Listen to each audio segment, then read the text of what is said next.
Mango, let's go! Yanko, Mango, let's go! Hutch, I want to play it smart.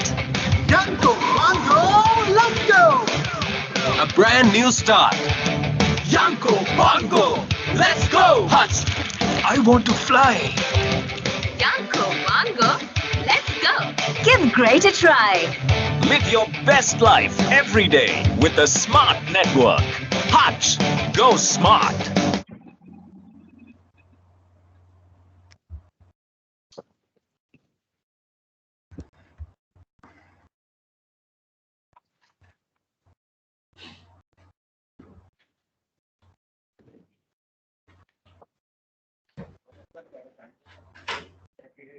Camilo.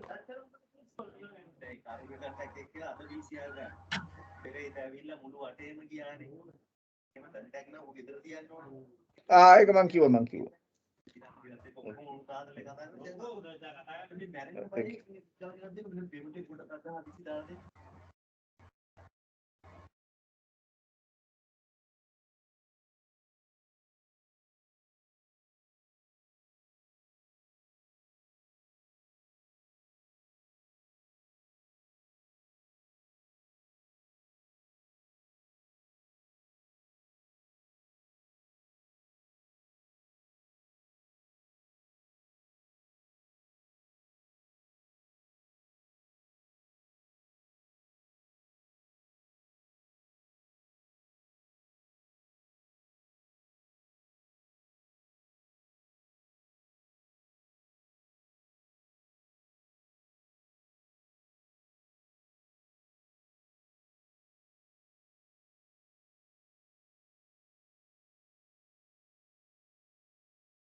I'll talk to answer together, I'll leave.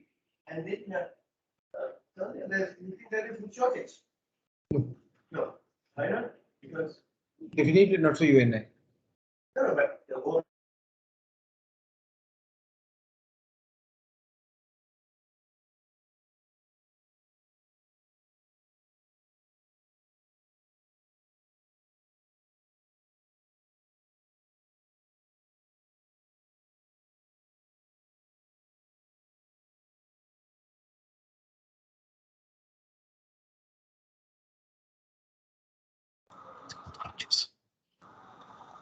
It helped me become more confident.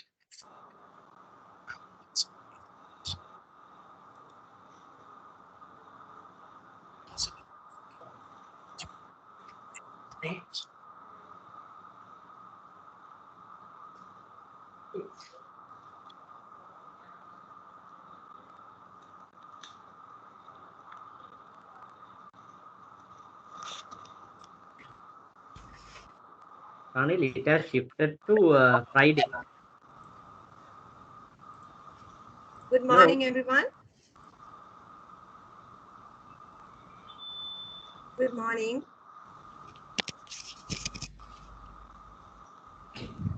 Good morning. Good morning. Welcome to the webinar on revision of foreign exchange regulations, implication for the private sector. On the onset, I would like to thank our sponsors, Hutchison Telecommunications Lanka Private Limited and London Stock Exchange Group Sri Lanka.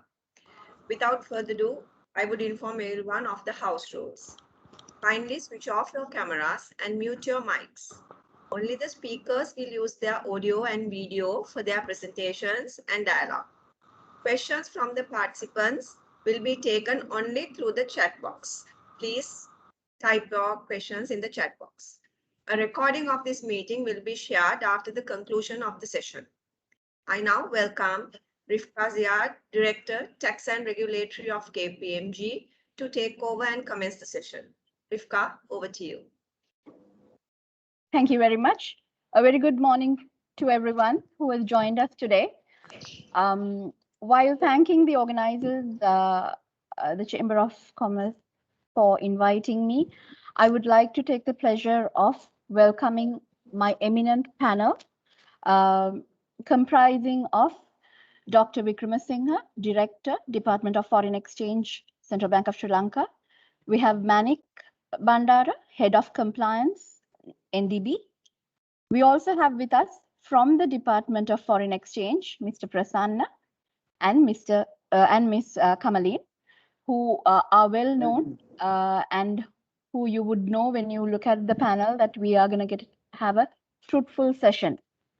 And I would like once again to thank the panelists for taking the time off from your busy schedules to enlighten the audience. I'm going to go. Again, I would like to request the participants to keep your microphones on mute and your videos switched off so that we can have a fruitful session. Thank you. I think from the time the shift took place from the Exchange Control Act to the Foreign Exchange Act, which was somewhere in October 2017, there has been a lot of regulations, I think almost up to about maybe a little over 30 gazettes that have been issued. And I think in 2021 alone, if I'm not mistaken, there has been almost up to about 14 gazettes that are issued, including the export conversion, export proceeds conversion gazettes.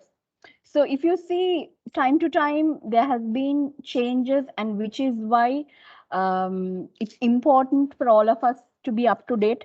It's not easy, which is why the chamber has brought the best to bring to you all the changes so that you can be up to date and you will be able to make informed decisions. So without any further delay, let me now go on to welcome the presenter for the day, Dr. Inoka Vikramasinghe.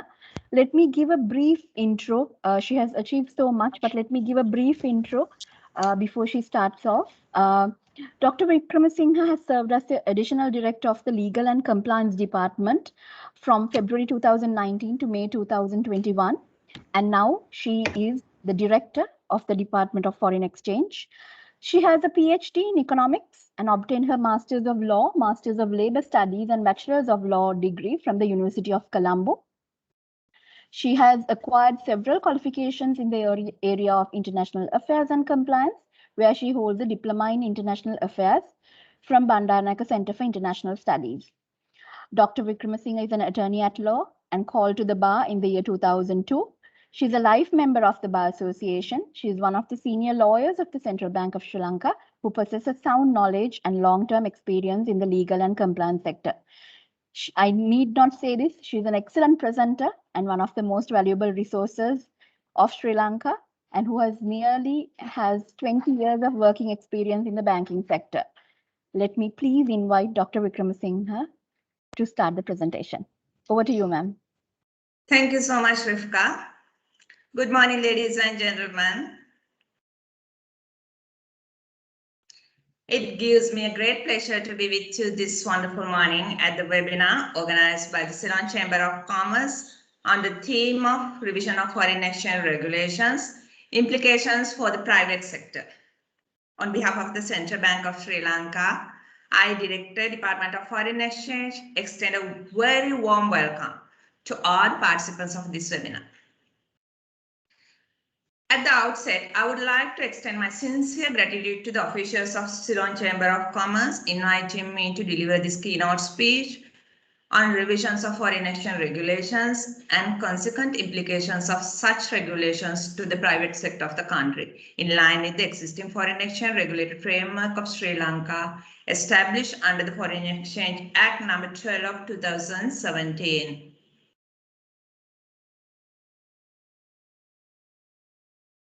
I would like to begin my speech with few words of the evolution of foreign exchange regulatory framework in Sri Lanka, which may take us back to 1953, the year in which the Exchange Control Act came into effect.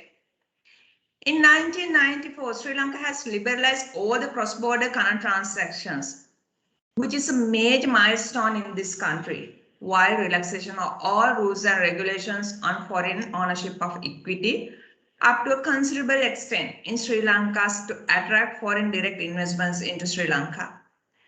As a result of the same, Sri Lanka experienced a considerable increase in the foreign direct investment into the country. After almost 64 years from the enactment of the Exchange Control Act, in 2017, the government of Sri Lanka decided to introduce a new Foreign Exchange Act with a view to move into further liberalized foreign exchange regulatory framework. The preliminary objective of such move was to provide a more investor-friendly and flexible foreign exchange policy to further promote foreign direct investments into the country.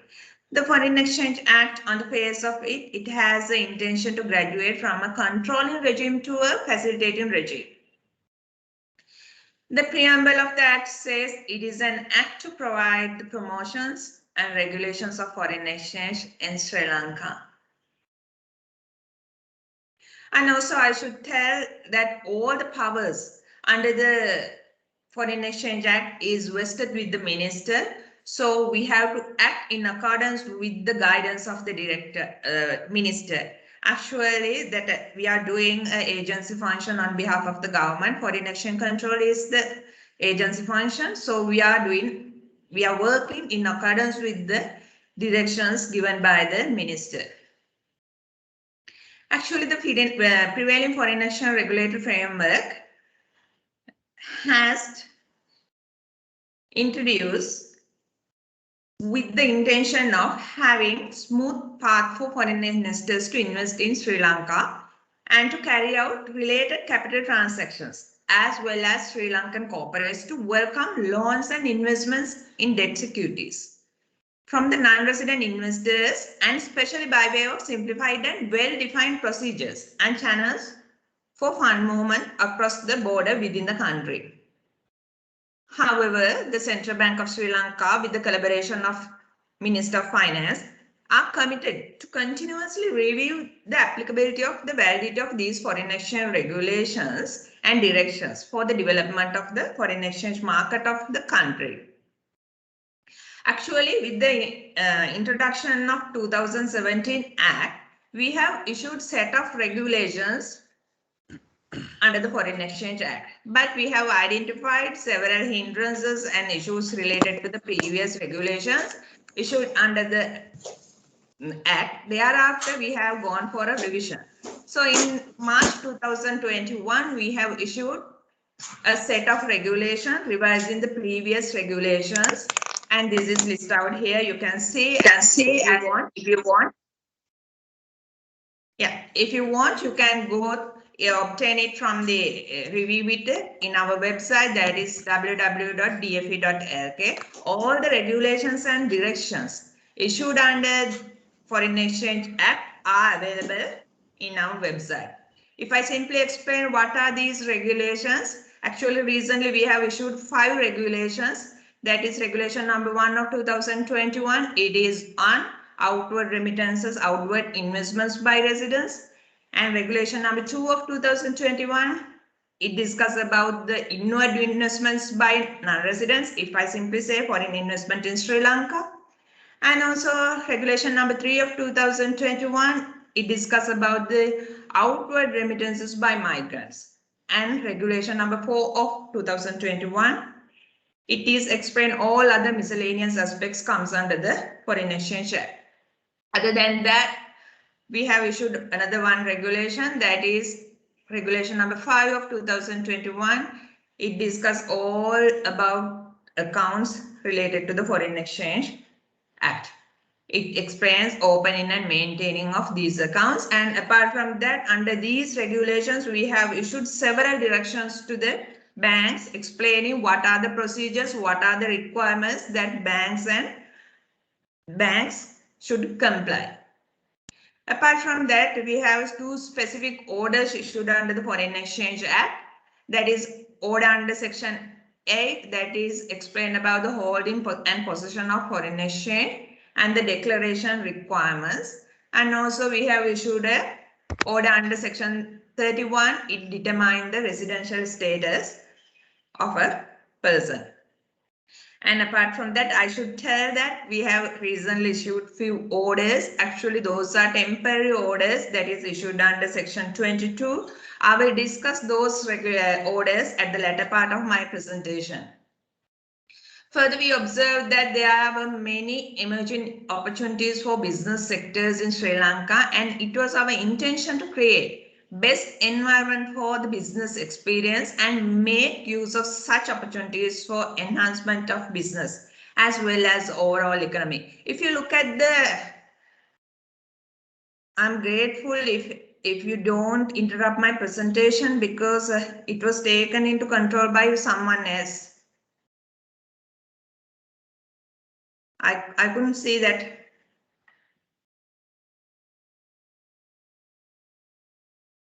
It is disturbing. I'm sorry.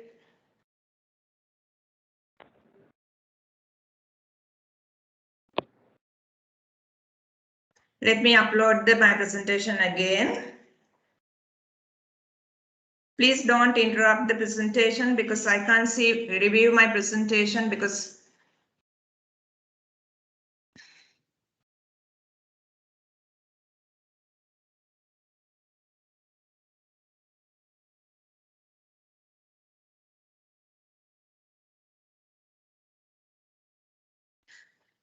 Rivka, can you view my presentation right now? Yeah, now can. Just a request from the audience, please do not share your screen because you're interrupting and we are wasting valuable time, please. So do not share your screen. Yes, it's visible, Dr. Vikramasinghe. You can carry on. I'm sorry. I was explaining about these regulations. So I'm planning to explain one by one the most important regulations which was issued this year, March. Due to the time constraint today, let me focus on mainly on the 3 regulations and few orders, and I'll take you to all the main changes of these regulations. Regulation 1 of 2021, it is made under and published under the Foreign Exchange Act. It is published as a government gazette notification, and the gazette notification number is 2213 of 3rd February 2021, and it has been issued to accommodate the permitted investments made by eligible residents in Sri Lanka, that investment to be made outside Sri Lanka. In simply, if I explain, it discusses about the residents' investments outside Sri Lanka. In terms of this regulation, any eligible resident investor is permitted. They are permitted to acquire, hold, dispose of ordinary shares or preference shares or debentures or corporate bonds issued by the companies incorporated outside Sri Lanka. Further, they are permitted to invest in units regulated in unit trusts or mutual funds and sovereign bonds issued by the foreign governments rated at the above of the sovereign credit rating of Sri Lanka. Further to that, under this regulation, it is permitted to set up branch office or liaison office or marketing, whatever type of similar offices outside Sri Lanka. So it is also recently permitted by these regulations. In 2000 regulations, there were a limited number of permitted investments available for residents in Sri Lanka to make investment outside Sri Lanka, outside the country. However, with these new revisions, many changes have been made to these regulations with the intention of facilitating broad environment for Sri Lankan corporates to connect with outside Sri Lanka. So the local companies now have opportunity to invest outside Sri Lanka. If I further elaborate, these revisions I can explain. Eligible categories were amended subject to limit of USD 500,000 per annum, where these categories were not recognized previously. That is, regulated or licensed entities, excluding the eligible investors mentioned in the previous regulation, which comes under the supervision or regulatory purview of the Central Bank, Securities Exchange Commission, or the Insurance Regulatory Commission of Sri Lanka. Further to above, it is permitted and permission was granted for Employees Provident Fund established under the Employees Provident Fund Act number 15 of 1958 or any other funds approved by the Commissioner General of Labour. They also can invest outside Sri Lanka. Further to that, an individual or a sole proprietorship of such individuals were permitted maximum up to $20,000 in his or her lifetime. This is a lifetime condition, restriction. So their maximum permission amount is 200,000. Apart from that, debt securities investments was more clarified in these regulations.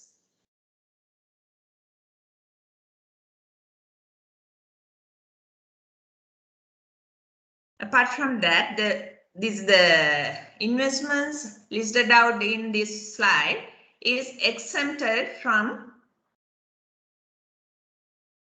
these regulations. That is employee share option plans and employee share option scheme and investments in shares and branch office of bank.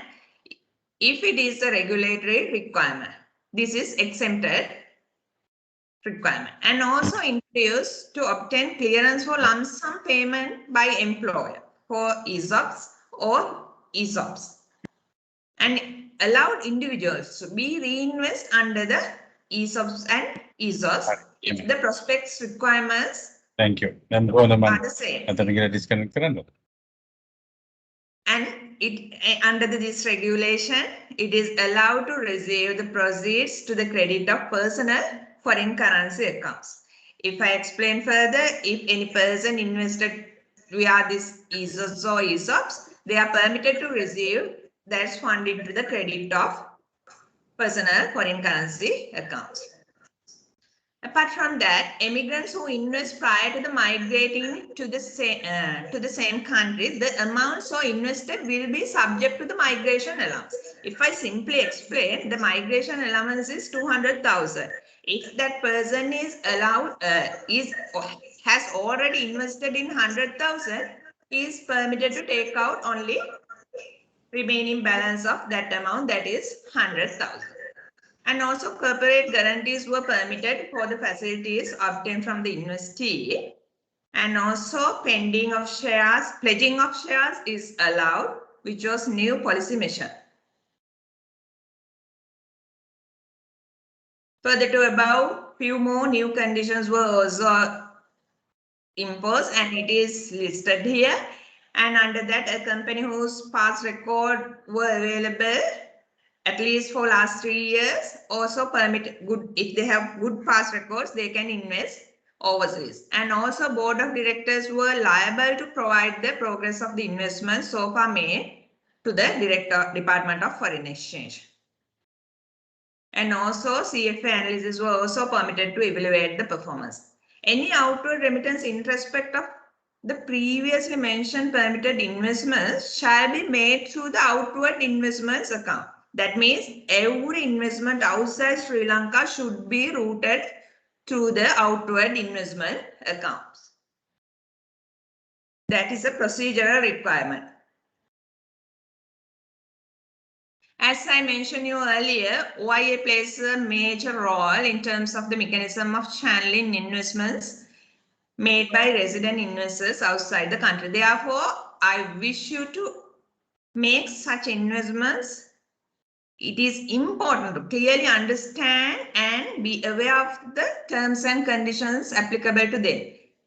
If I simply explain, the outward remittance shall be made through outward investment account. Any investment exceed the limits require the permission of the Director of Foreign Exchange, and any income from investment should be brought into the Sri Lanka through outward investment account. However, please note that all these investments effect to OIA will be subject to order issued under Section 22 of the Foreign Exchange Act. As I explained you earlier, this is a temporary restrictions It is valid for a period of 6 months. And the reason order is to be lapsed on 2nd of July, and I came to aware from the media that government is planning to extend it for another period of 6 months time. It was decided in the last cabinet. Then I'll explain about the regulation number 2 of 2021. This regulation has been issued to undertake the permitted capital transactions in Sri Lanka by a person resident outside Sri Lanka. And simply, this regulation governs the foreign investments in Sri Lanka. Although there are new avenues available for Sri Lankan corporates or private sectors to raise funds from overseas, this regulation number 2 has clearly and comprehensively defined the permitted capital transactions, which include foreign investment in Sri Lanka, general permissions for such capital transactions, and terms and conditions that require to be followed by the investors. Everything is specified in these regulations.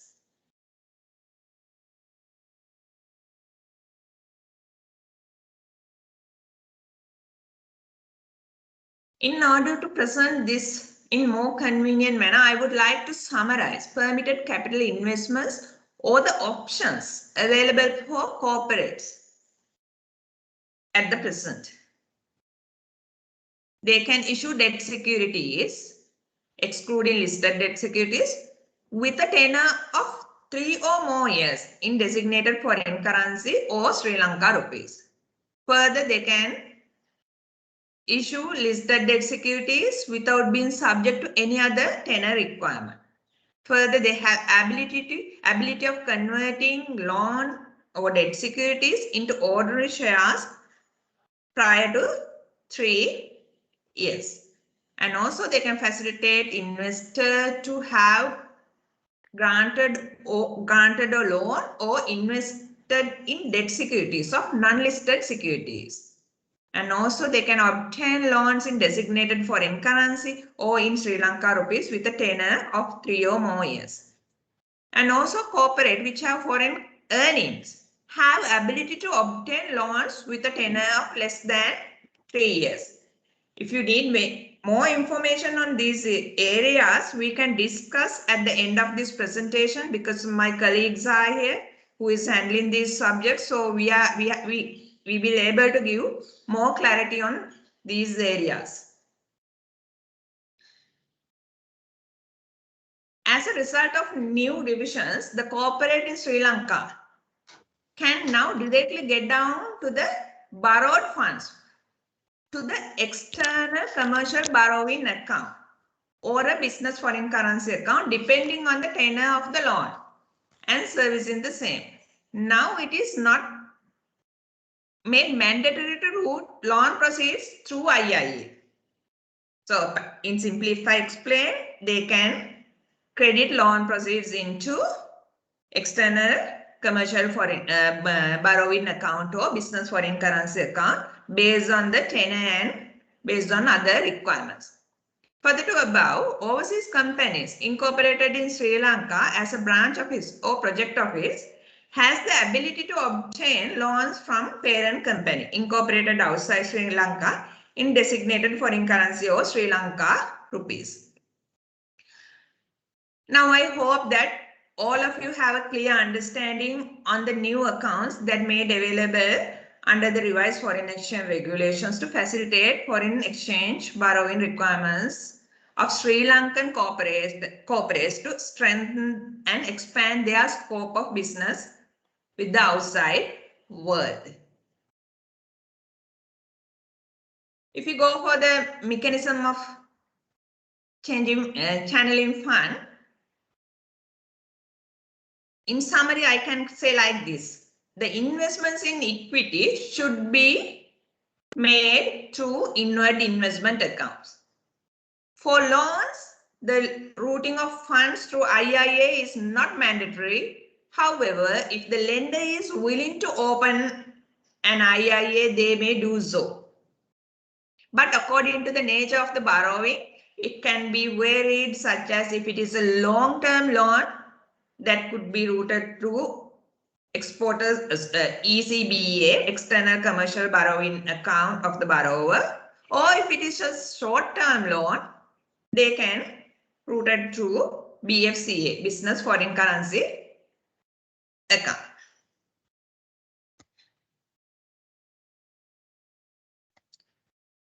If I go to the regulation number 3 of 2021,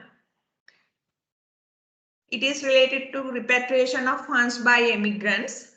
I guess it is the time for me to explain what is the content of these regulations. In terms of these regulations, immigrants have been permitted to claim the migration allowance. And immigrant has been defined in this regulation. Immigrant is, if I simply explain who is the immigrant is a Sri Lankan national who has been a resident of Sri Lanka and has obtained PR or citizen in another country, including dual citizens. That such person could be recognized as an immigrant. And also, if I explain what are the components of migrant allowance, it includes, just give me 2 seconds, any proceeds realized from sale of assets that could be taken as his or her migrant allowance. Apart from that, as per the new regulation, if they receive monetary gift, so that also can be taken out.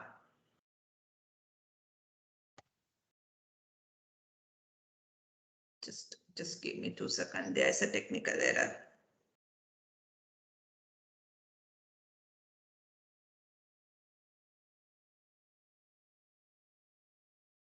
Okay.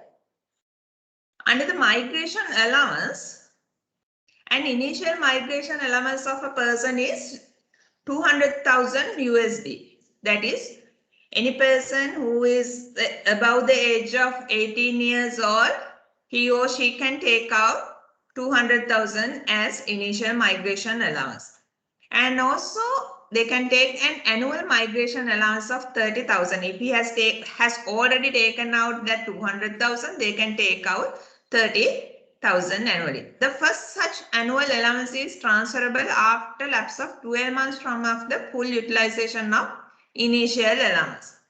If you wish to remit the migration allowance, you are required to open an account. The account is called Capital Transaction Rupee account. It is known as CTRA. It should be opened with an authorized dealer. However, please also be aware the current income are freely transferable. So if say that you have been retired from your service, so then you can take that your pension without any restriction.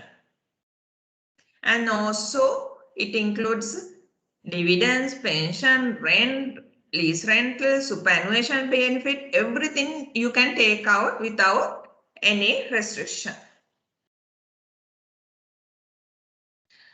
Apart from an immigrant, an individual Sri Lankan resident in or outside Sri Lanka who has obtained temporary resident visa, which leads to a PR with another country, and age 18 years or above has been given with an allowance to settle overseas. An individual Sri Lankan resident in Sri Lanka who is a prospective migrant under the parent migration scheme are also permitted to repatriate the required funds to obtain visas, have also been permitted to remit their funds under Regulation 3, which was issued recently. The above permitted allowances shall be remitted to Capital Transaction Rupee account, open and maintained in the name of the respective person in the domestic bank unit of a licensed commercial bank, in simply authorized dealer.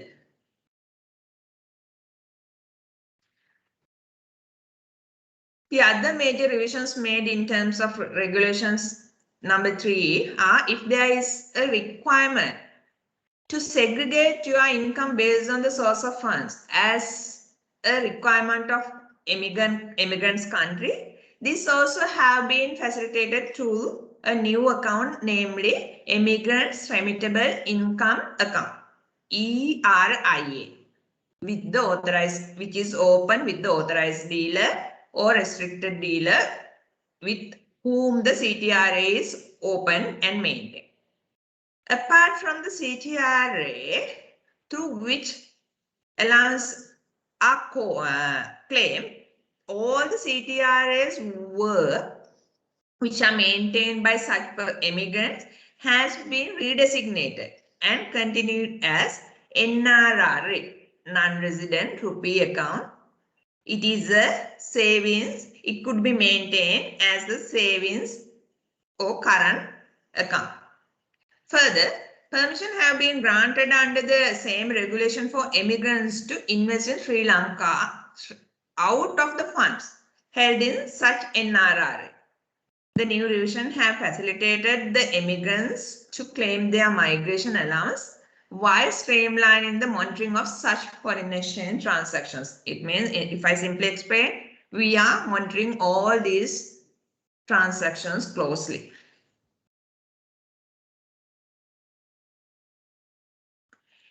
I have explained at the beginning of my presentation, we have issued 5 regulations. Apart from that, we have issued 2 orders.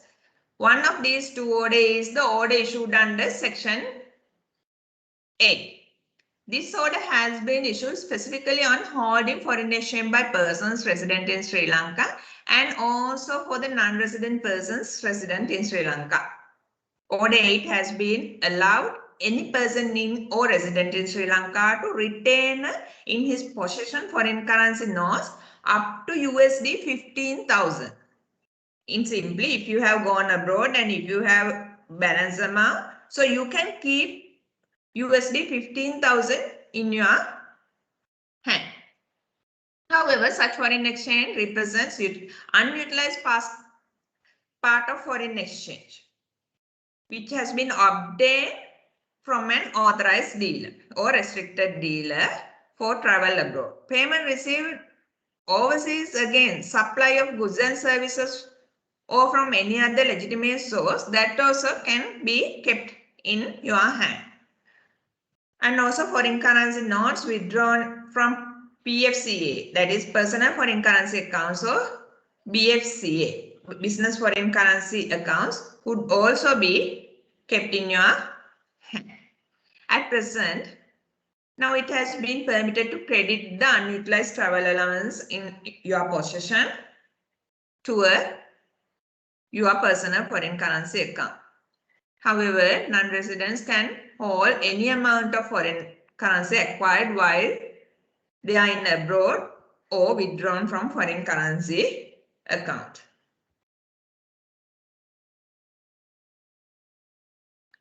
Further, I would like to point out few measures that we had to introduce because of the COVID-19 pandemic situation of the country. We have taken 3 measures and 3 regulations. One is special deposit account, another one is order 22, the order published in the Gazette, and order 42C, which also published in the Gazette. If I go to the special foreign currency account, actually this account has been introduced with the intention of attracting more foreign exchange into the country.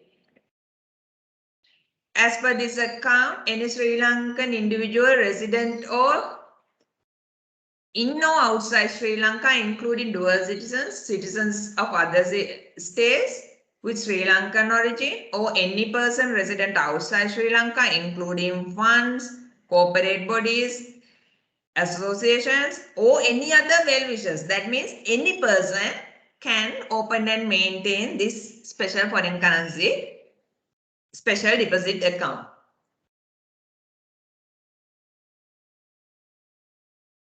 If we consider the credit to this account could be credited only the inward remittance. You can't transfer your money from one account to other and open a special deposit account.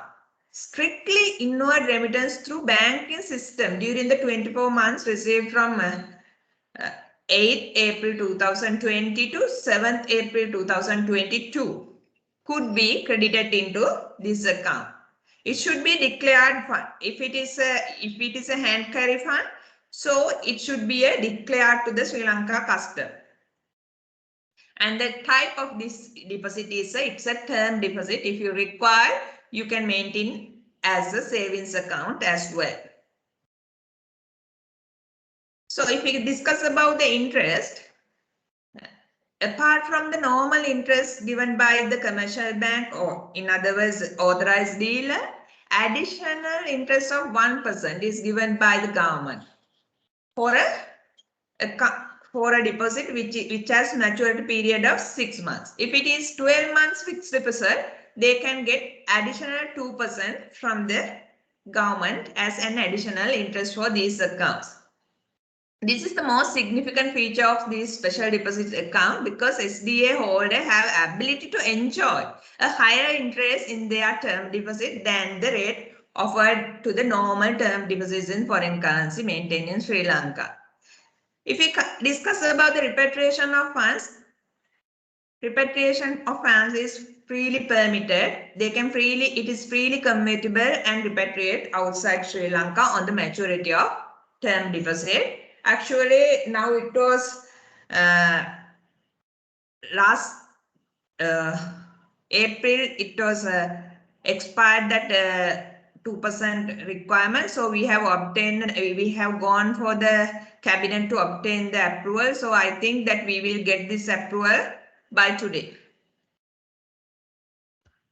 because it was placed before the yesterday's cabinet. And the other requirement is the Order 22 issued under the Foreign Exchange Act. This is the one all of them are criticized. Everyone criticized this regulation, but the issue is with the current reserve position of the country, we had to impose some restrictions. So these restrictions are issued by the minister with the approval of the cabinet. So this was placed before the yesterday's cabinet, and as per the public information available, this was approved by the cabinet. It is to be published. So this will come into effect after the 2nd of July. If I explain salient features of this order, outward investment accounts for the purpose of making investment overseas by persons resident in Sri Lanka up to a certain limit based on the nature of the investment is restricted. But however, there are some areas have been excluded from this restriction. If I explain these exclusions, investments to be financed out of the foreign currency loans from abroad, that is exempted. Then investments to meet regulatory requirement up to 200,000 for working capital requirement for subsidiaries, that is also exempted. And not an exempted, these are the items listed in these regulations. And also up to USD 20,000 is given for the maintenance of liaisons office or project office or subsidiaries or any other brand offices maintaining outside Sri Lanka. Apart from that, it suspends any outward remittance through business foreign currency account on personal or personal foreign currency accounts held by persons remitted in Sri Lanka, other than the outward remittance on permitted current transaction. Up to any amount or any outward remittance on capital transactions up to a maximum limit of 20,000 during the effective period of this order. Sometimes there is a possibility of changing this amount after the issuance of the new order on 2nd of July. These are the prevailing restrictions available up to the 2nd of July.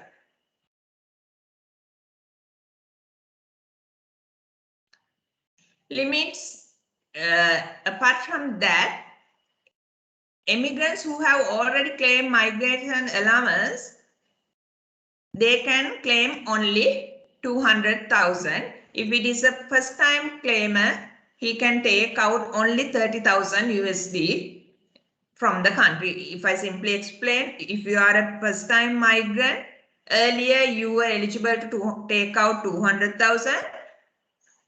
Due to this restriction, they can take only 30,000 as the first time migration allowance.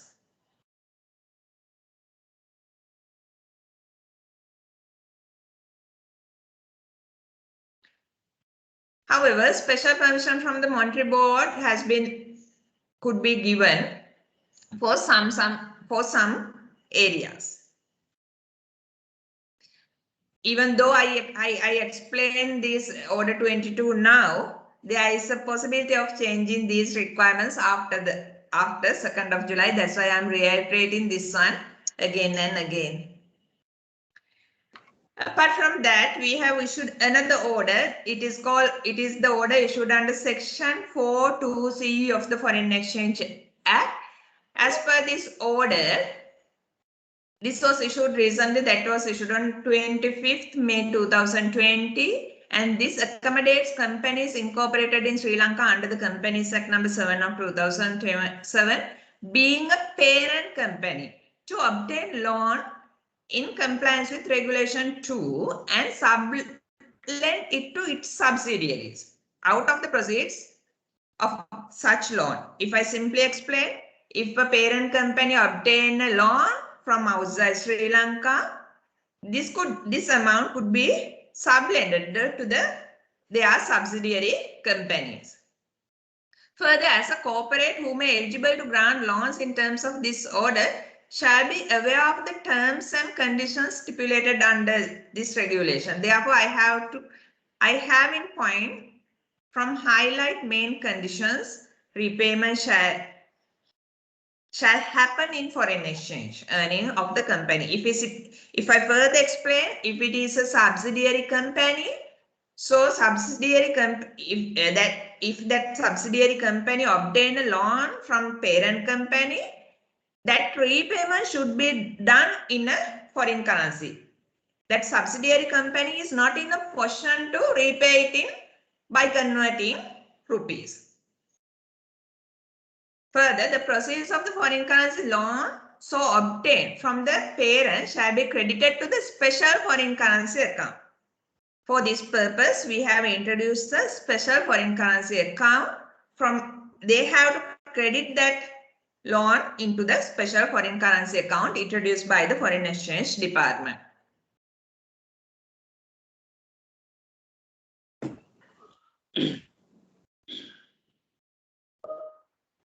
Apart from that, we have recently issued many rules. Up to date, we have issued 4 rules. The salient feature of this rule is issued under the Monetary Law Act with the intention of the managing reserve of the country. So, we Rule 1 of 2021, 2 of 2021, 3 of 2021, and 4 of 2021. All these rules discuss about the rupee conversion limit of the export proceeds.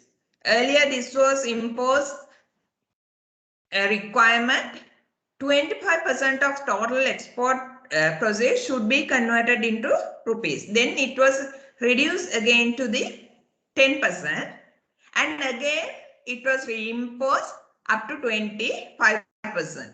That 25% requirement, but in this case, the central bank kept not the central bank, Monetary Board has kept the discretion to determine to vary this level from 10 to 25% by considering the special circumstances given by the respective exporter.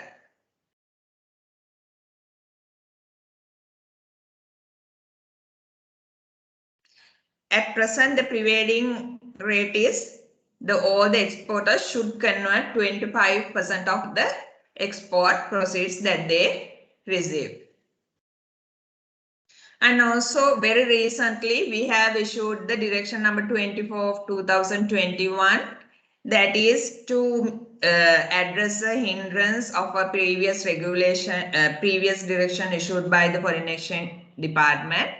Under this direction, we have accommodated the indirect exporters who has already opened the accounts with authorized dealers, so they can make transactions with the persons who are in the list of the directions.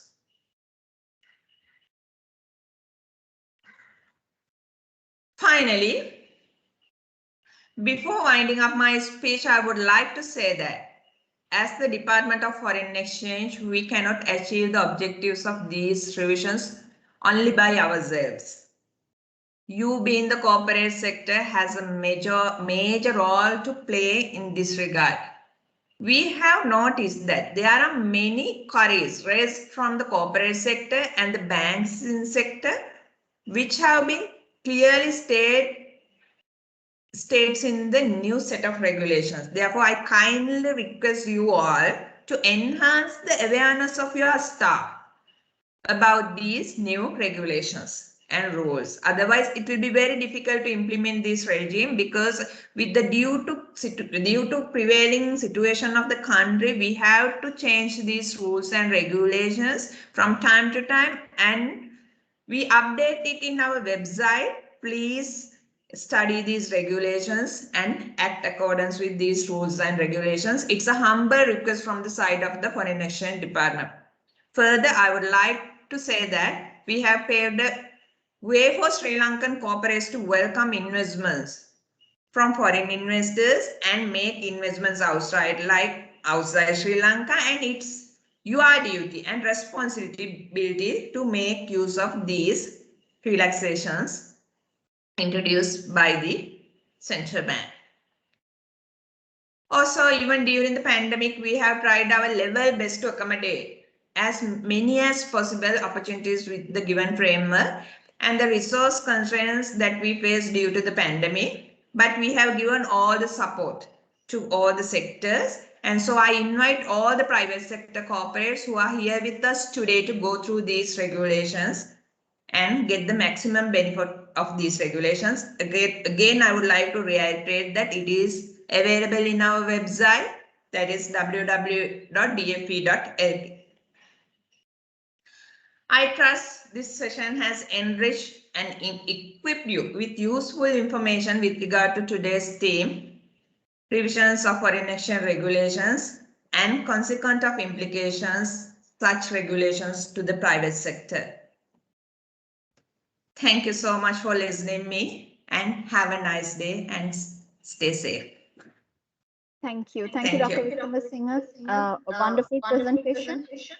You have laid out all the changes. I know it's very hard to bring all those changes into a presentation within half an hour, but you have done very well to bring everything into a nutshell. Thank you very much.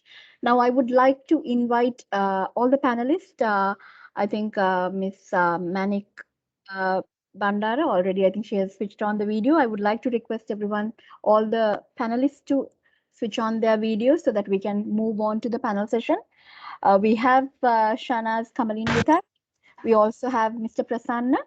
I would like to request the audience, if there are any questions, please do put on the chat.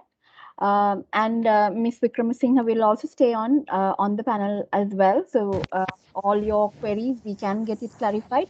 I would like to start off in the panel session to get a view from the private sector. I think I'll get it from Ms. Bandara. I think, Manik, what is your views as the head of compliance?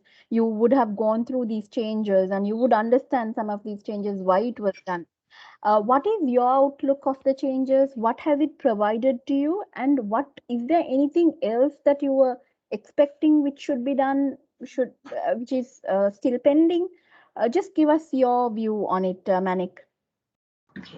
Thank you, Rifka, for that question. I think as far as the authorized dealers are concerned, the changes introduced in 2021 March was definitely welcome. I think there was a lot of ease, sort of relaxations that were carried out by the regulators in providing ease of doing business to both banks and other stakeholders. So this is a very welcome change. I believe the Foreign Exchange Department have been actually assessing the sort of requests that have come to them since the 2017 regulations were introduced, and they have identified the common themes, and they have also provided relaxations at policy level wherever possible in those areas. I think, as the director explained, there has been a lot of relaxation that was brought in the area of foreign currency borrowings, where corporates, even if they borrowed overseas, had to request their lenders to open IIA accounts and route those borrowings through IIA accounts. That is no longer a requirement. Also, the 3-year rule has been dispensed with, where, say, financial institutions borrow, the 3-year rule does not apply. If you're investing in debt securities, again, the 3-year rule does not apply when it's a listed debt. And also, even if it is an unlisted debt, you are given the opportunity of converting that debt into shares in 18 months. So like the way, I guess, Dr. Wickramasinghe took us through some of those relaxations. So in terms of foreign currency borrowings, there's been a fair amount of relaxation that has been provided. Also, for those who have invested in foreign entities outside Sri Lanka, these new entities have had challenges in raising facilities in those jurisdictions. I think the regulator has again provided some sort of relief in terms of allowing the parent in Sri Lanka to provide guarantees and security of shares, etc. So like that, there have been a fair amount of relaxations that have been brought in through these regulations. There's been also a lot of clarity that has been brought in. For example, I mean, what was the status of a dual citizen or a PR holder who was a resident in Sri Lanka? So there's been clarity that has been brought in there. And there are provisions to support authorized dealers to see how we can deal with transactions with these kinds of categories of people. Also, if you take, for example, what would happen if a foreign investor sort of dies or wishes to sort of devolve their assets by way of gift or inheritance, right? I mean, earlier we would have to go to the regulator and seek their intervention and get special approvals. So there too, all the procedures have been laid out, and authorized dealers are given some guidance as to how we can handle these situations.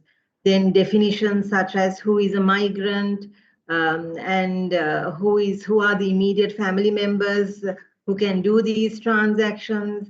In that way, there have been a lot of relaxations and clarity provided in the definitions as well.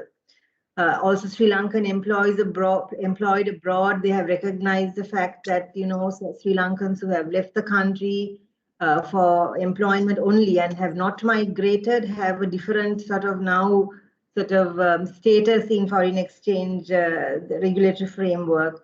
So in that way, a lot of clarity has been provided, and I think it is just that I think we have to sort of study the regulations and understand the implications to actually make the best use of this new regime that has been introduced.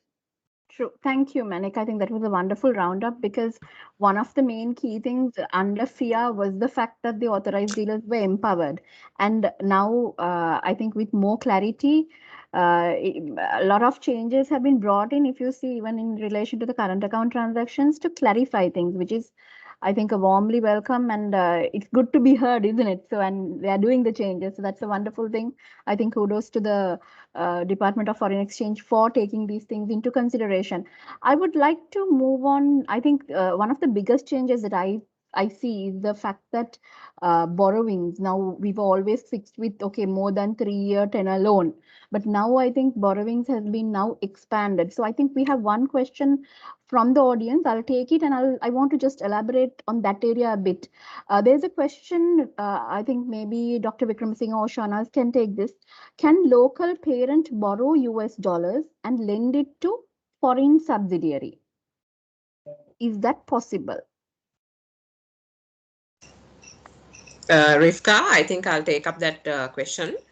When you say borrowing, you can actually do it because there's no particular regulation that we have or restriction that we have imposed. So any company in Sri Lanka, they can go with the borrowing from foreign sources. But when you say you want to lend it to the non-resident entity that you have incorporate, at the moment, under Order 22, we have said if you can borrow from outside, you can do investments overseas. So if you are going to lend it in the form of a debt security, not lending per se, but if you are going to invest in a debt security that they have issued, then that is something that we can actually that is already accommodated under the regulations. But lending per se has not been yet accommodated. But a Sri Lankan parent can give a guarantee, isn't it? If the foreign subsidiary or branch wants to get a loan from that other country, is that possible? Yes. Yeah. Let's say you're a company incorporated in Sri Lanka where you have your subsidiaries overseas. So if that subsidiary is borrowing from anywhere in the world, previously under the regulation, it was stating clearly you have to take the loan from the investee's country in which it has been incorporated. But at the moment, the new regulation, we have removed that it's a kind of a restriction, because you have to then borrow from that particular jurisdiction. But we have in the new regulation, we have kept it open so that you can borrow from anywhere, but the guarantee can be by way of a bank guarantee or corporate guarantee. Subject to the thresholds, you can actually provide a guarantee. And also always you have to remember, this guarantee have to be tagged with your proportion of ownership. Yes. For an example, let's say you only hold 50% of that company, then you will be only able to invest 50%. But provide a guarantee up to 50%, not for the entire 100%. Okay. So then, Shanaz, I think another key change that came in was a parent company in Sri Lanka being able to borrow on behalf of a subsidiary in Sri Lanka. This is a new change that came in, isn't it? Would you be able to elaborate on that scheme, which I think would be very useful, where a holding company in Sri Lanka can help out to borrow in relation to their subsidiary in Sri Lanka? Yeah, Rivka, as the director highlighted in her presentation, if you're a conglomerate, you can actually borrow because you have the strength to borrow from outside.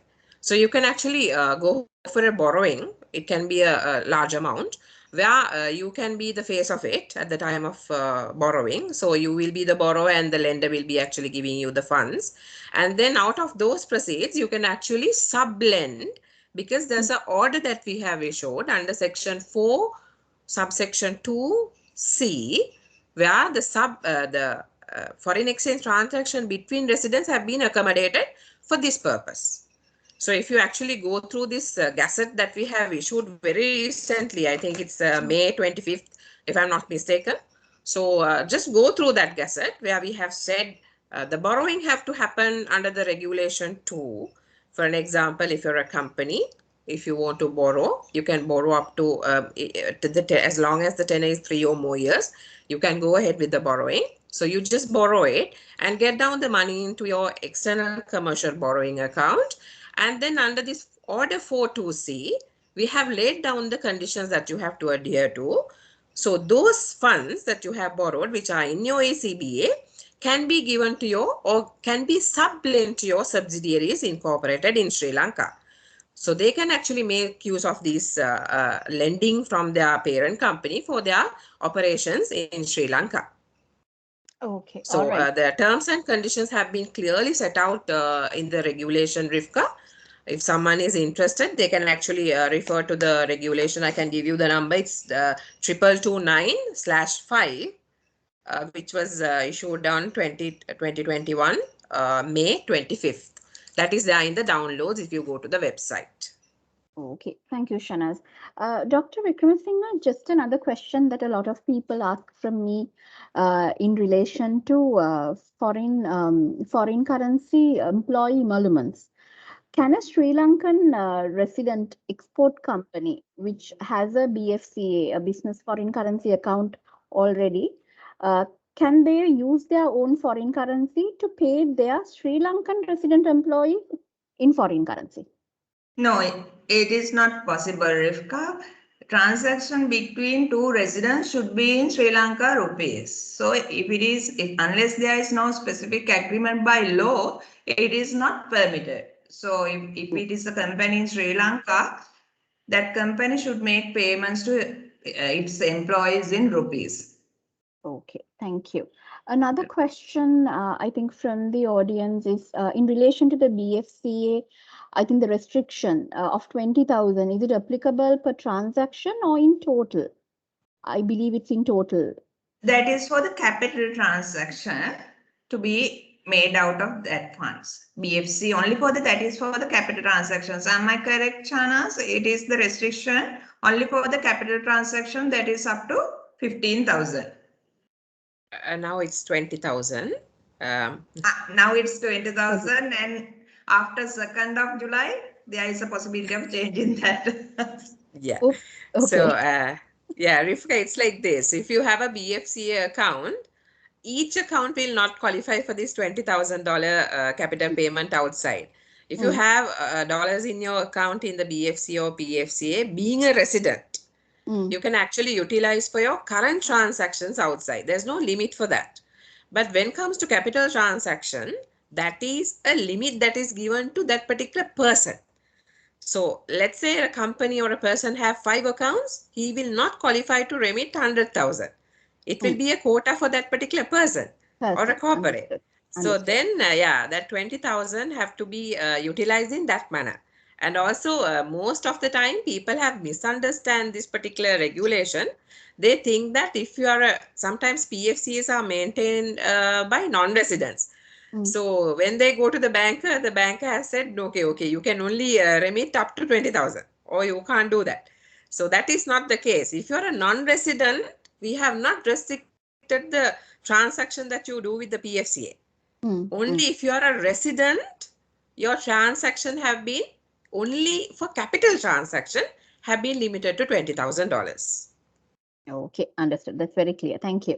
Manik, just one more, I think in relation to the current account changes, there was one change in relation to retention of documentation. So I would like to get your thoughts on that because I think now, as per the regulation number 2, documentation can be maintained electronically, which I think is very useful. But I saw that there was a reference that the transactions or the records should be held up to 6 years or up to a statutory record keeping period, whichever is longer.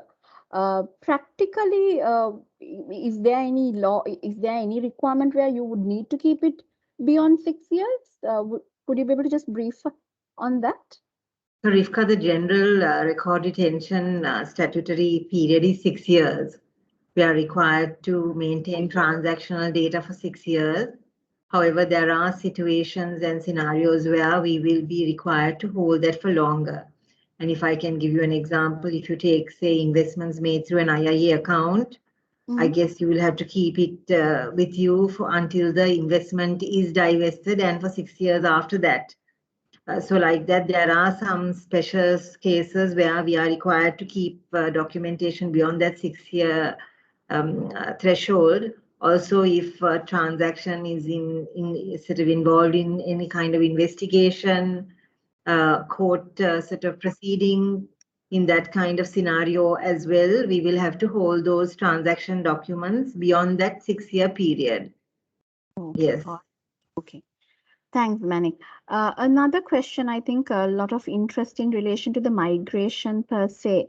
One question in relation to the migration allowance of $30,000. There is a migrating tax of 20% also, which will be applicable above this 1 million. So that will continue to be applicable, right? I think Dr. Wickramasinghe or Shana, in relation to the migration allowance?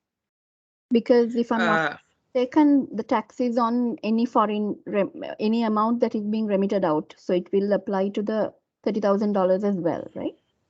Yeah, Rivka, it's like this. Migration allowance is the one that we actually determine. So tax, whatever the tax decisions are being taken by the minister, and it is governed under the Inland Revenue Department, and that is under their ambit. So there's a tax that they have imposed on the migration allowance, that is 20% at the moment. Whoever has obtained their PR after 2015 will be subject to this particular migration allowance tax. So that is still, I think it's still valid even for this 20,000, 30,000 or 20,000 that you are taking out.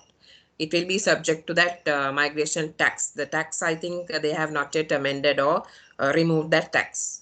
Yeah, that's correct. Yes, I think it's coming from the Finance Act. That tax will continue to remain as it is for any remittances that you're taking out. So irrespective of if it's $30,000, it will still, you'll need to pay that 20%.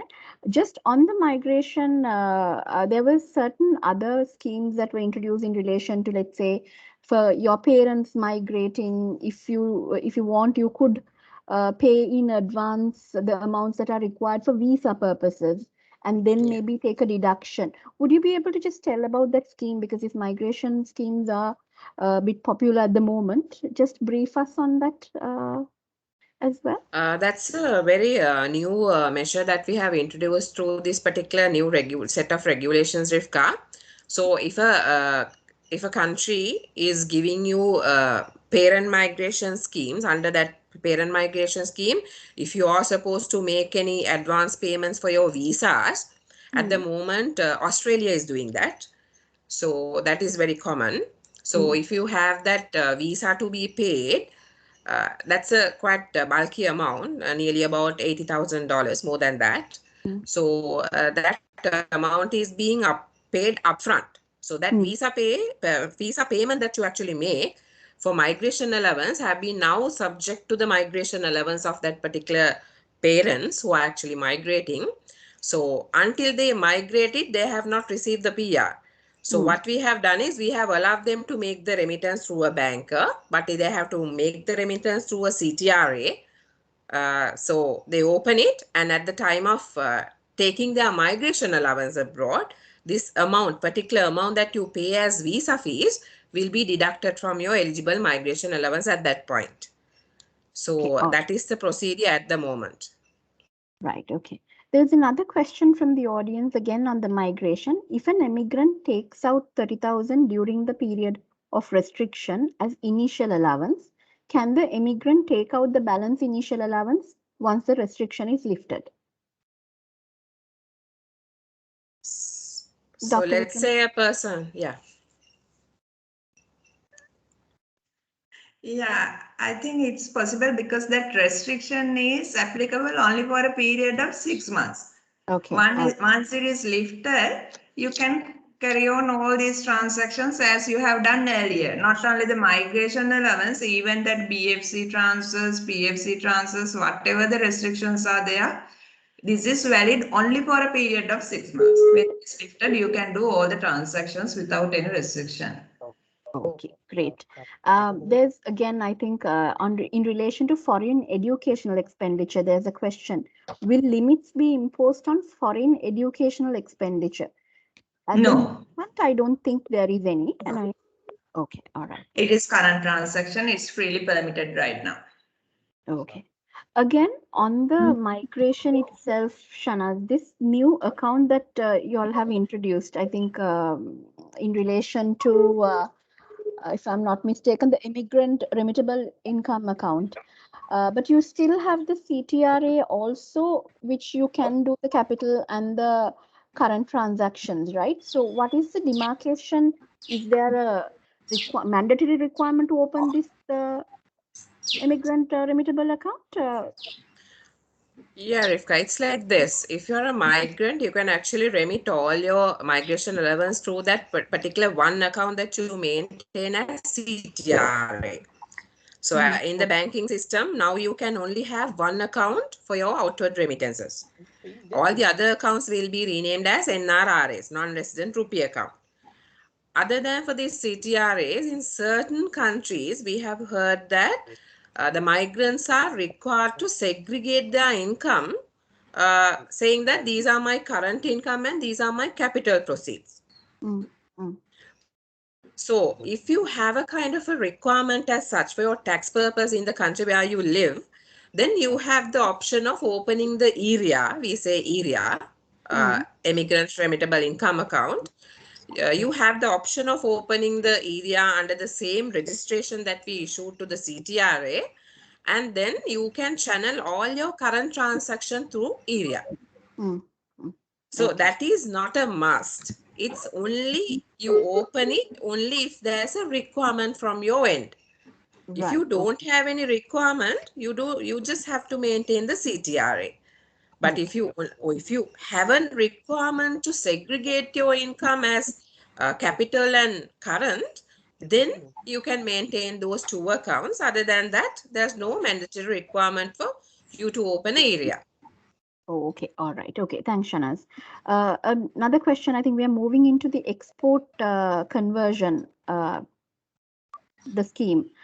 There's a question: when transferring the mandatory 25% conversion on the remittance received from the receiving bank to another bank for conversion, what is the procedure? I think this is in relation to transfer between the banks.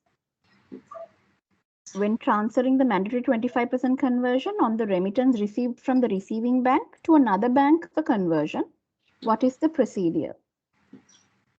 Well, if I can answer that question, Rifka, yes, I think the important thing here would be to sort of indicate to the bank to whom you're doing the transfer as to whether the conversion has taken place or not. Because unless you do that, they will not be aware that, because you will not be doing the conversion here, and instead you will be sort of remitting these funds direct to the other bank. So we have to indicate to the other bank that the conversion, the 25% conversion has not taken place. Okay. All right. Okay. Thanks, Manik. Again, I think now there are some questions in relation to the presentation on slide 26, where we mentioned about the OIA, where there are certain restrictions that are put on the OIA. So there's a question in the presentation slide 26. It is mentioned that OIA suspense is exempt for investments to be financed out of foreign currency loan from abroad. However, in the bottom of the slide, it is mentioned that special permission from Monetary Board is required. Please clarify. I think these are two different areas, isn't it, Dr. Vikramasinghe? I think this is about this OIA restriction slide, if I'm not mistaken. Can I clarify it, Director? Yeah, Shanaz. Yes, Anas, yeah. Yeah. Ahead. Yeah. Under the Regulation 1, Rifka, there's a threshold given by the Minister of Finance for permitted resident parties to invest overseas. So if you look at the regulation, you have a table where individuals are permitted to up to 200,000 for their lifetime, and listed companies $2 million per year, non-listed companies 500,000 per year. So if you're actually doing your investment subject to this threshold that the minister has recognized, if you borrow from outside, you can just go ahead with the authorized dealer by submitting the details to the banker. You can carry out the investment, but there's a clearance requirement that you have to anyway obtain for each and every remittance that you make through your OIA. Okay. The last point that the director has mentioned is about the same thing, Order 22, where the Monetary Board can actually give a special permission. Because even under the Regulation 1, if a corporate or any person wants to exceed these limits, they have to come to the central bank and get a special permission. So it's actually applied under Section 710, where we get the direction from the minister and then go to the board and get the permission for them. Okay. So depending on the feasibility of the investment, we actually recommend it. If the minister and the board decides that this is a feasible investment, they just give the special permission for such investments which are exceeding the thresholds given in the regulation. Right. So in this case, the Monetary Board, the authority of the Monetary Board actually has been restricted to these two scenarios. The monetary board can actually give the permission only if you are borrowing from outside and exceeding the limits, or if there's a regulatory requirement where you have to remit the funds out. So for both these options, only the monetary board can actually give the special permission. Okay. So that is the difference. Okay. Thanks, Shanaz. I think that was very clear. Manik, if I can, I think there's another question. I think I'll route this to you. What is the direction to be adhered to when facilitating transaction of existing FCBU accounts of companies registered in terms of Section 17(2) of the BOI law? You're on mute, Manik. That's a tricky question, Rifka. Actually, there is a fair amount of gray area in the sort of on the applicability of sort of the foreign exchange regulations to BOI companies, and we are still working with the regulators and BOI to get some clarity in this area, because as you know, with the introduction of the Foreign Exchange Act, the BOI companies no longer have the exemptions that they used to have under the Exchange Control Act. So this is definitely an area of concern for us. So we're also looking forward to some clarity in this area, because I believe the BOI Act needs to get amended, and the Foreign Exchange Act needs to be included in that Schedule B, where the Exchange Control Act was. So I think there are some discussions in hand where they are sort of looking at doing that. So until such time, there will be some gray areas in this. In relation to that. Thank you. Thanks, Manik. Right. There's another question in relation to opening of branch offices in another country. Can Sri Lanka send out investment through the inward remittance account for opening of branch office in any country? I don't think it's the IIA. You have to use the OIA, isn't it, Shanaz? Right. Okay. And Shanaz, if you can just explain, I think under the OIA also there were, as per the regulation, there were some changes in relation to what you invest on. It was earlier shares and debt securities, but now there's a bit more clarity into what are those debt securities. Would you be able to just elaborate on that? I think it will be useful for the audience. Yeah, in 2017, when we introduced this regulation, in that particular regulation, Schedule 1 talks about debt securities. So there were certain clarifications that people always raise from our end. What includes in debt security, whether promissory notes can be taken as debt securities, or whether commercial papers can be taken as debt securities. So on, there were certain clarifications raised even through the bankers. So this time what we did was, in the regulation 1, we have clearly mentioned the most widely used debt securities, debentures, the corporate bonds, and you can even invest preference shares.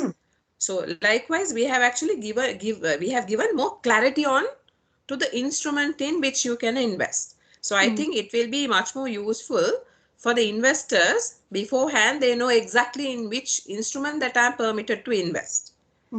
So yeah, that is what we actually did this time. Okay. So basically you can invest in ordinary shares and also debt securities as listed out, preference shares, and then also I think the units, all of that will remain the same. So the changes have come in providing the clarity to the debt security. Debt security. Okay. Yes. All right. Just another question, I think, on PFCA holders. Can a PFCA holder who is a dual citizen transfer funds to an account overseas if the account is both accounts are both under the same name but no underlying transaction? Hello. Hi, I'm Prasanna. Yes, go ahead. Okay. Of course, now dual citizens are basically, allowed to maintain the PFCA accounts. And so one can find issue because this presently we have some restrictions on the remittance of funds from the personal foreign currency account, whether it will be applicable for dual citizens as well. So, I mean, like, so long as they are overseas, so they are residing outside the country, of course, this particular, you call it order, Section 23, which was highlighted by the director, will not be applicable for those people, so long as they are residing there. But there can be instances where the people who come here and will be here for a longer period, more 183 days, where their residence status will be changed from person resident in Sri Lanka to person resident outside Sri Lanka. I mean, like from outside Sri Lanka to person resident in Sri Lanka. So then they will go as residents. So the residents basically are subject to this particular Section 22. So they will also find, this particular restriction when it comes to transfer, so that the maximum limits will be applicable for them. Okay, all right, thanks. Mr. Prasanna, another question, I think because it's current transactions, I'll just route it to you as well. On credit card transactions, by any chance, is there any restrictions at the moment? Of course, dollar payments? yeah, we of course categorize this particular credit card as a form of electronic fund transfer card that include credit, debit, so you can show other stored value or other form of electronic cards. So of course, if you can just examine all the directions that we have so far issued, you will find that this direction number 3 will be applicable for these, whatever the instructions on the credit card. So anyone, who is interested can go through this particular direction number 3 of 2021 issued under Foreign Exchange Act. You will see that all the updated information, instruction pertaining to credit cards are there. So I would rather say that we have not made any particular restriction, but so long as he's going to make his payment for any current transaction of personal nature, he will find his free to use the card for this particular purpose. But we have clearly highlighted that, when using this card, someone who is in Sri Lanka, having obtained a card from a bank in Sri Lanka, cannot use for certain types of transaction, which has been elaborated in the direction number 3 itself. Thank you. Okay, great. Thank you.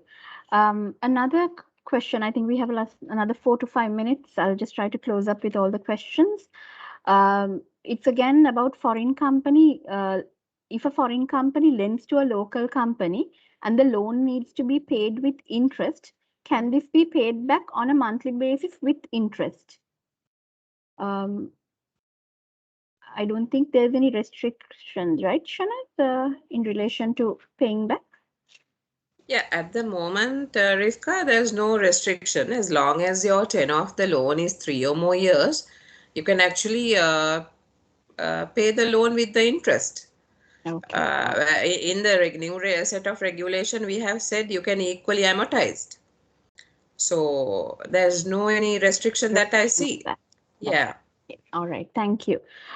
Manik, a question to you in relation to investments via OIA. As you know, for each of the investment, you still require, the investor still requires approval from the FIA. What do you, from the Foreign Exchange Department? In your experience, is there a way that a blanket approval can be taken? Do you experience any kind of inconvenience with your customers in relation to this? Just tell us your experience. Okay, as Shana's explained, in order to do an investment through an OIA, you would require monetary board approval only if you're breaching the thresholds that have been set out in the general permissions. For all other types of investments, what you need is a no pending investigation letter, which is basically the clearance that they're referring to. I believe this is a policy level sort of decision that has been taken by Foreign Exchange Department to ensure that those who are remitting funds out of the country have actually not been part of an sort of recent investigation, or there is no pending investigation on the party. And to that extent, I believe, you can't get a blanket approval. That may be the rationale for actually sort of asking for customers to go back and get, when they issue a letter, it is for a specific time period. But having said that, in my experience, to be very frank, I haven't had challenges in getting this letter. It's fairly fast and it is processed within a couple of days. So there is sort of, if there are no pending investigations, the letter comes fairly fast.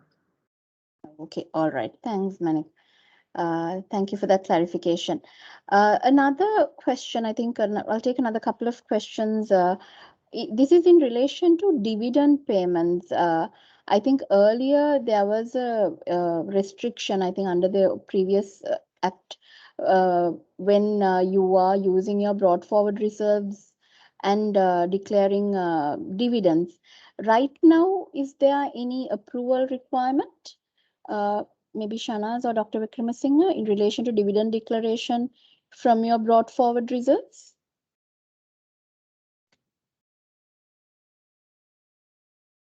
Any specific rules? There is no restrictions for dividend payments. Okay, all right. Right. Another question in relation to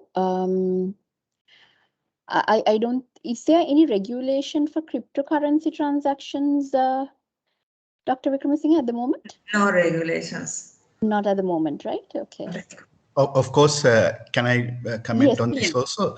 If you can go through the direction number 3 of the Foreign Exchange, Act, of course, you will find that people, who are having credit cards are, of course, not allowed to use their make payment for these sort of virtual currencies, including cryptocurrencies.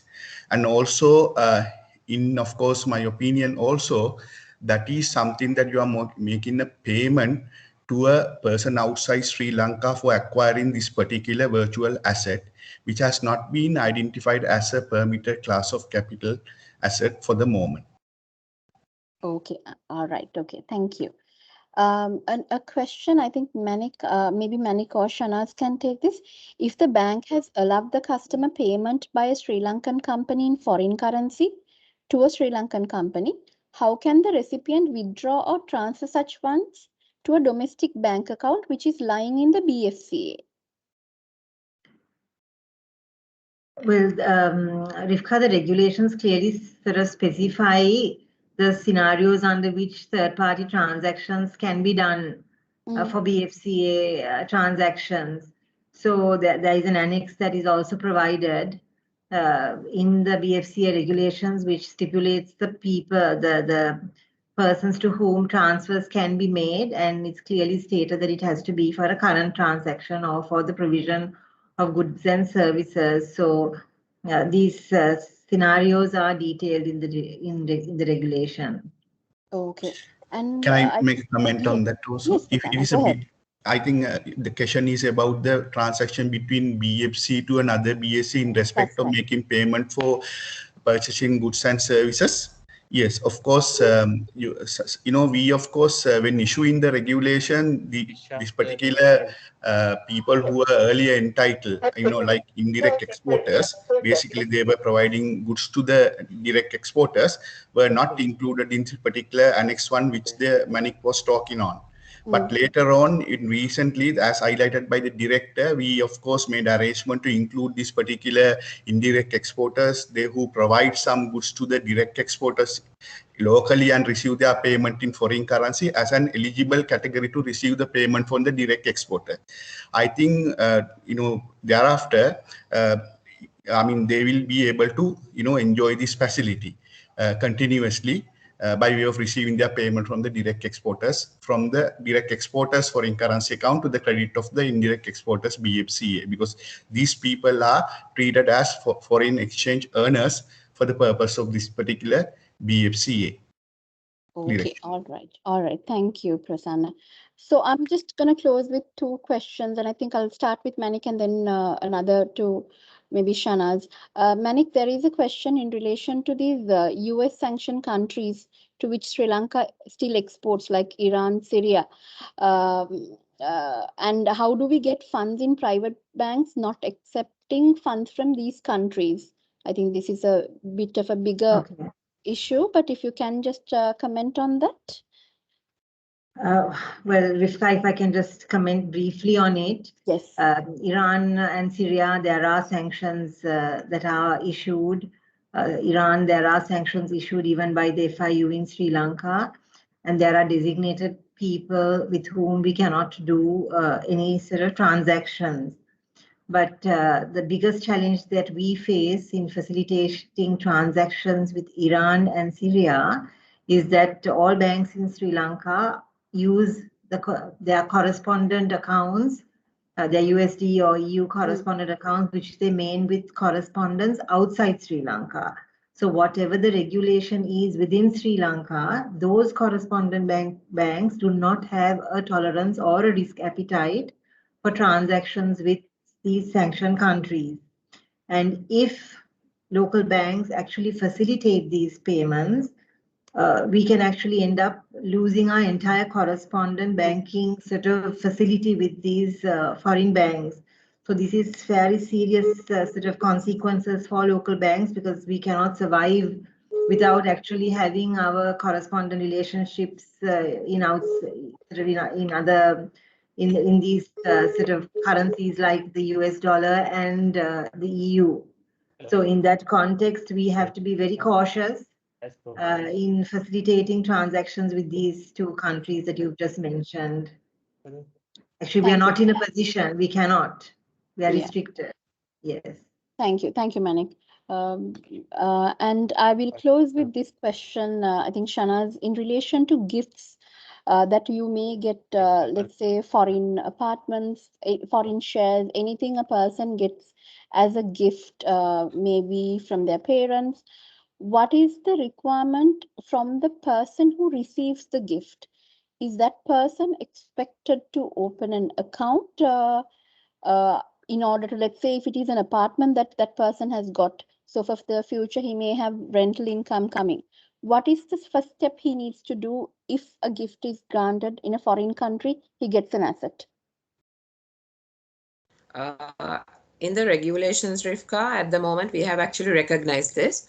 If you have not paid any consideration for any of these assets overseas, if you are merely getting these gifts as a gift or inheritance, then we have given you the permission to acquire those. So if you have any income that you're receiving for those assets that you own overseas, you can open a PFCA and then receive those funds into that account, provided that you have the documentary evidence to give it to the bankers. Because bankers, before crediting those proceeds into the account, have to establish the bona fide of the transaction.